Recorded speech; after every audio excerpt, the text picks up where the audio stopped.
Assalamualaikum warahmatullahi wabarakatuh. Oke, pada kesempatan kali ini saya akan menyampaikan materi tentang statistika bagian pertama. Nah, sebagai pendahuluan, statistika sangat dibutuhkan dalam kehidupan sehari-hari.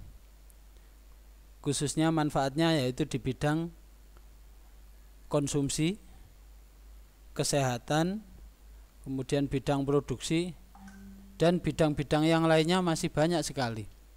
Jadi sangat bermanfaat untuk kehidupan sehari-hari. Oke, sebelum lanjut ke materi, jangan lupa klik like, subscribe, dan klik loncengnya agar kalian bisa mendapatkan video-video terbaru dari saya. Oke, lanjut ke materi. Untuk yang pertama, pengertian dasar statistika. Ada dua istilah yang hampir mirip, statistika dan statistik. Namun yang jelas pasti ada perbedaannya. Statistika adalah cabang dari matematika yang mempelajari cara pengumpulan, penyajian, penganalisaan, dan penarikan kesimpulan dari data. Sedangkan statistik adalah segala informasi yang bisa kita dapatkan dari data. Sehingga di sini jelas statistika itu adalah ilmunya, sedangkan statistik itu adalah produknya. Kemudian macam-macam data ada beberapa. Yang pertama yaitu data kuantitatif dan data kualitatif. Data kuantitatif adalah data yang diperoleh dari hasil menghitung atau mengukur, yang hasilnya selalu berupa bilangan. Nah, di sini data kuantitatif ada hasil menghitung atau mengukur, ya, yang hasilnya bisa dinyatakan dalam bentuk bilangan. Sedangkan data kualitatif adalah data yang menyatakan keadaan atau karakteristik yang dimiliki oleh objek yang diteliti, yang hasilnya tidak dapat dinyatakan dalam bentuk bilangan. Jadi sudah sangat jelas, data kuantitatif bisa dinyatakan dalam bentuk bilangan, sedangkan data kualitatif tidak dapat dinyatakan dalam bentuk bilangan. Contoh, jika para siswa menerima rapot, maka di dalamnya di situ ada data kuantitatif dan data kualitatif. Data kuantitatif biasanya terdapat pada nilai hasil ulangannya, jadi berupa angka. Sedangkan data kualitatifnya di situ adalah nilai kepribadiannya, entah kedisiplinannya, kerapiannya, dan yang lainnya.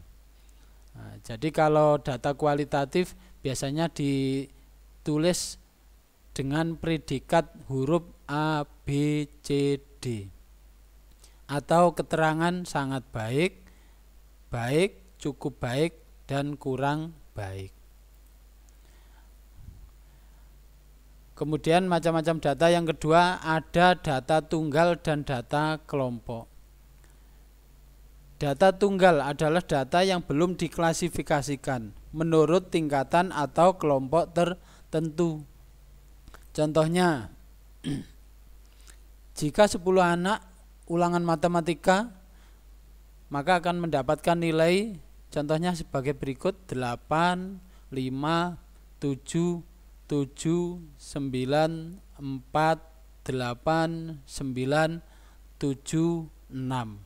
Itu artinya untuk anak pertama mendapatkan nilai 8, anak kedua nilainya 5, anak ketiga nilainya 7, dan seterusnya. Sehingga detail datanya sangat jelas di sini. Sedangkan data kelompok adalah data yang sudah diklasifikasikan menurut tingkatan atau kelompok tertentu.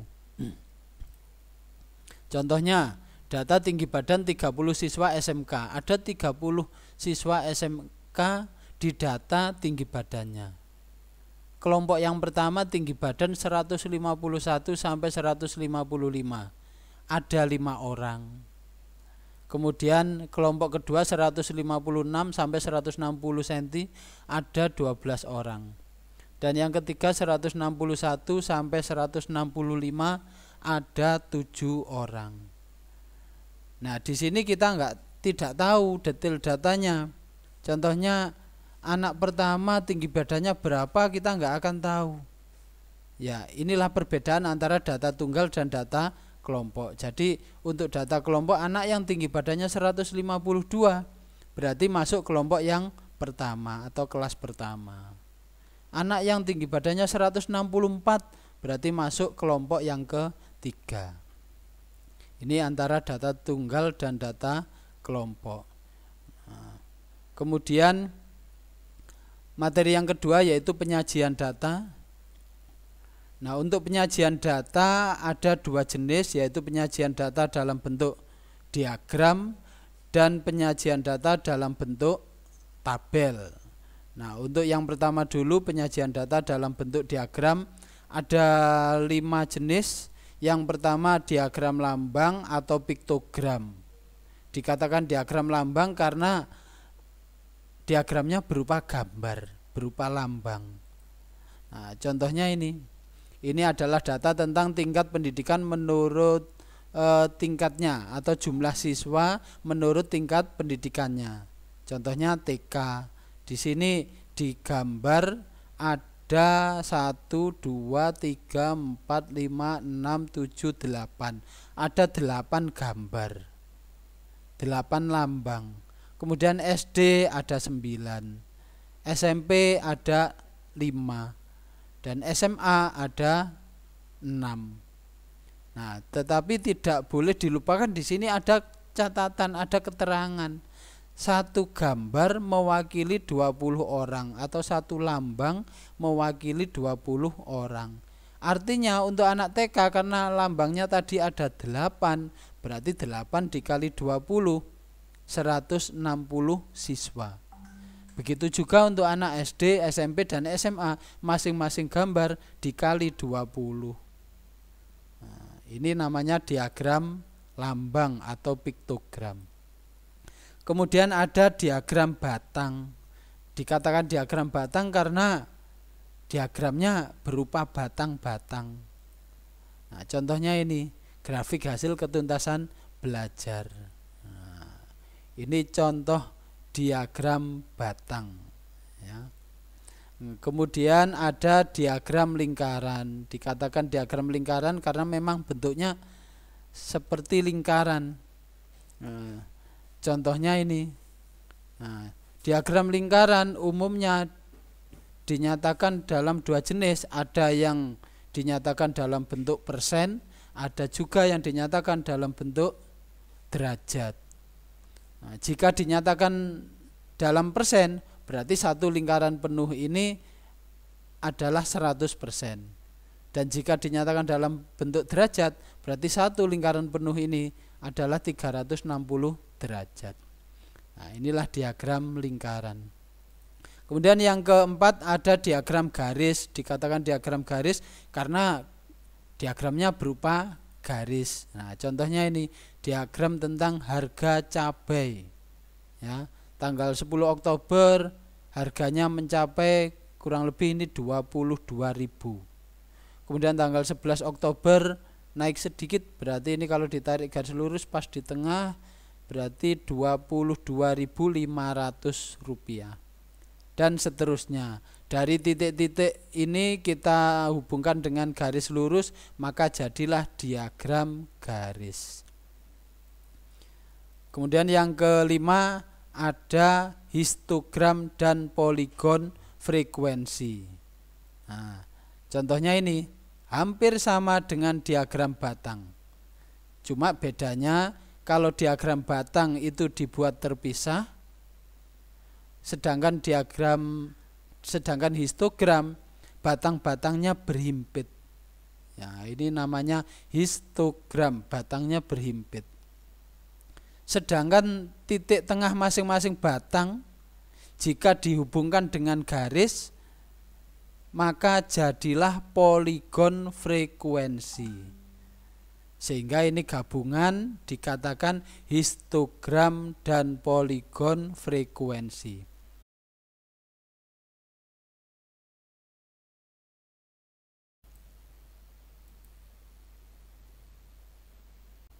Dari penyajian data yang kelima tadi dikatakan penyajian data dalam bentuk histogram dan poligon frekuensi. Nah, dari suatu daftar distribusi frekuensi memang dapat disajikan dalam bentuk diagram yang disebut histogram dan poligon frekuensi. Nah, contohnya ini adalah daftar distribusi frekuensi yang di dalamnya terdapat data yang sudah diklasifikasikan menurut kelompok nilai-nilai tertentu. Jadi kalau kita lihat daftar distribusi frekuensi ini ada 7 kelompok atau bisa dikatakan 7 kelas. Kelas yang pertama yaitu nilai 52 sampai 57, frekuensinya 4. Kemudian nilai 58 sampai 63, frekuensinya 7. Dan seterusnya sampai kelas ke-7 jika kita jumlahkan total frekuensi ada 80. Nah, dari daftar distribusi frekuensi ini jika dinyatakan dalam bentuk histogram dan poligon frekuensi, maka jadinya seperti ini. Nah, jadi terdapat 7 batang yang saling berimpit. Batang pertama ini menunjukkan kelompok atau kelas yang pertama dengan frekuensi 4, sama ini. Batang yang kedua ini menunjukkan kelas kedua dengan frekuensi 7, dan seterusnya sampai kelas ke-7 yang warna biru ini. Nah, kemudian dari daftar distribusi frekuensi ini setelah dibentuk histogram, titik tengah masing-masing batangnya dihubungkan dengan garis lurus, maka jadilah poligon frekuensi.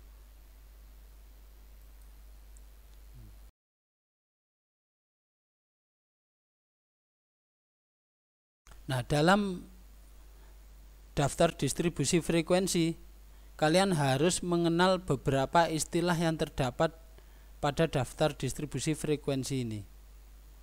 Antara lain yang pertama batas kelas.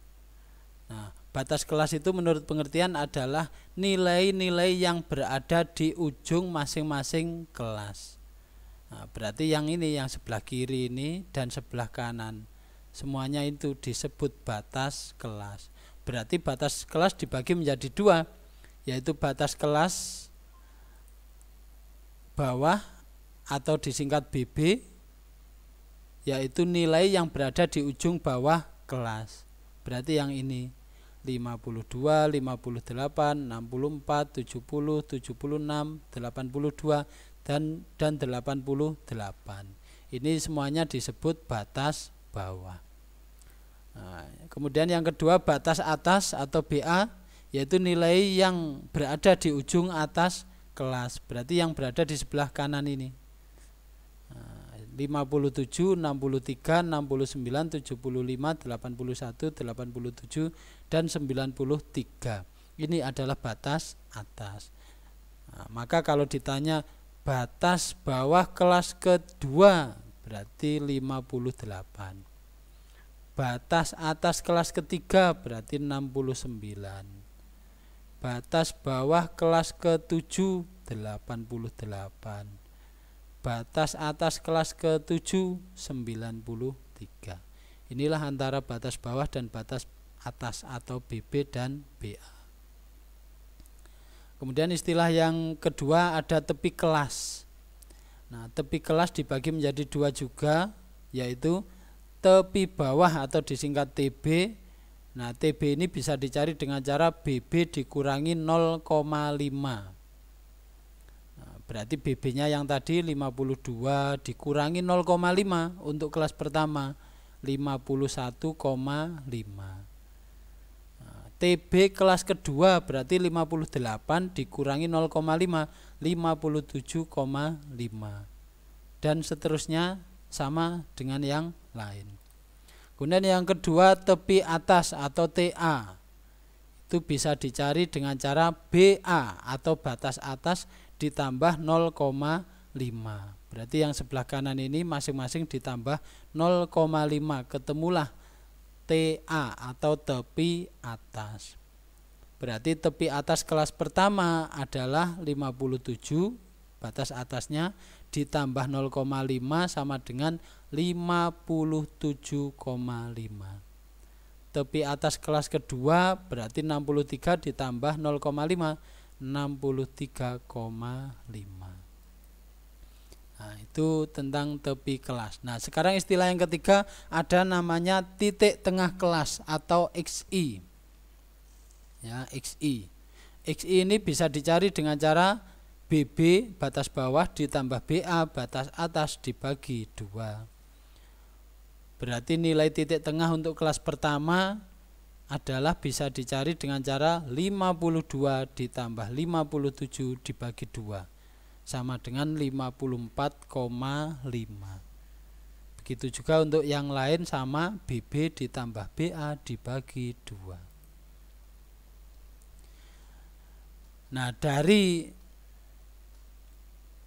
batas kelas, tepi kelas, dan nilai tengah kelas, jika kita cantumkan di tabel, kita teruskan nilai daftar distribusi frekuensi ini, nah, maka bisa disimpulkan BB-nya 52, 58 dan seterusnya.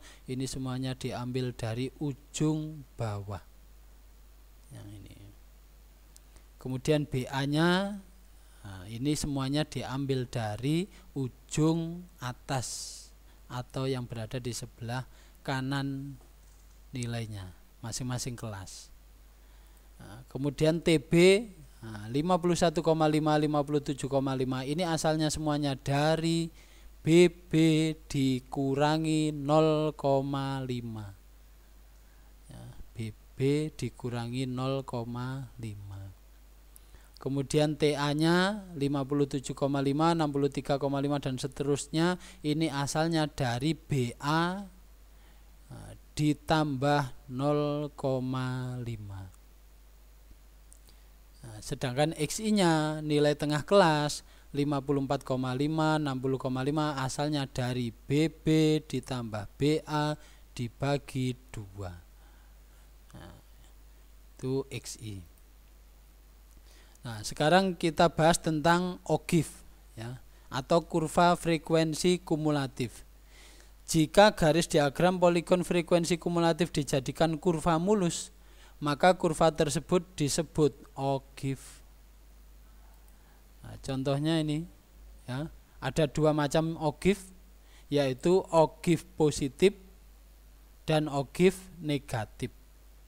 OGIF positif yaitu OGIF yang diperoleh dari poligon frekuensi kumulatif kurang dari, atau disingkat FKK. Sedangkan OGIF negatif yaitu OGIF yang diperoleh dari poligon frekuensi kumulatif lebih dari, atau disingkat FKL. Nah, FKK dan FKL nanti kita cari sekalian dari daftar distribusi frekuensi. Nah, kemudian dari daftar distribusi frekuensi ini kita coba cari FKK dan FKL-nya. Nah, FKK-nya untuk kelas pertama 4. 4 itu dari mana? 4 itu dari frekuensi kelas pertama. 4. Ditambah kelas di atasnya, karena kelas di atasnya tidak ada, ya berarti hanya 4 saja. Untuk FKK kelas kedua 11. 11 ini asalnya dari frekuensi kelasnya 7 ditambah kelas di atasnya 4. Berarti 7 ditambah 4, 11. Nah, begitu juga untuk yang lain. Ya. Kemudian jika FKK ini dinyatakan dalam bentuk OGIF, jadilah OGIF positif seperti ini. Ya. Nah, di sumbu horizontal ini dituliskan nilai TB atau tepi bawah masing-masing kelasnya. Untuk kelas pertama tadi FKK-nya 4, berarti di ketinggian 4 di titik 4. Kelas kedua 11 dan seterusnya. Jika masing-masing titik ini dihubungkan dengan kurva, maka jadilah OGIF ya. Karena ini dari FKK berarti jadilah OGIF positif. Nah, kemudian FKL-nya, nah ini berlawanan dengan FKL ya. Maksud saya berlawanan dengan FKK. FKL yang pertama 80 asalnya dari frekuensi kelasnya yaitu 4 ditambah kelas di bawahnya 7, 19, 20, 14, 8 dan 8. Totalnya 80. 76 juga sama, 76 dari frekuensi kelasnya yaitu 7 ditambah di bawahnya 19, 20, 14, 8 dan 8. Untuk kelas yang lainnya sama. Jadi FKL itu dari frekuensi kelasnya ditambah kelas di bawahnya atau sesudahnya, sedangkan FKK dari frekuensi kelasnya ditambah kelas sebelumnya.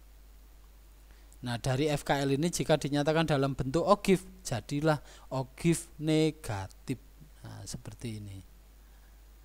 Nah, inilah antara OGIF positif dan OGIF negatif. Nah, untuk materi yang kedua tentang penyajian data dalam bentuk tabel akan saya sampaikan pada materi yang kedua, yaitu statistika part 2 atau bagian kedua. Selamat belajar, tetap di rumah, jaga kesehatan. Dari saya cukup sekian, saya akhiri. Wassalamualaikum warahmatullahi wabarakatuh.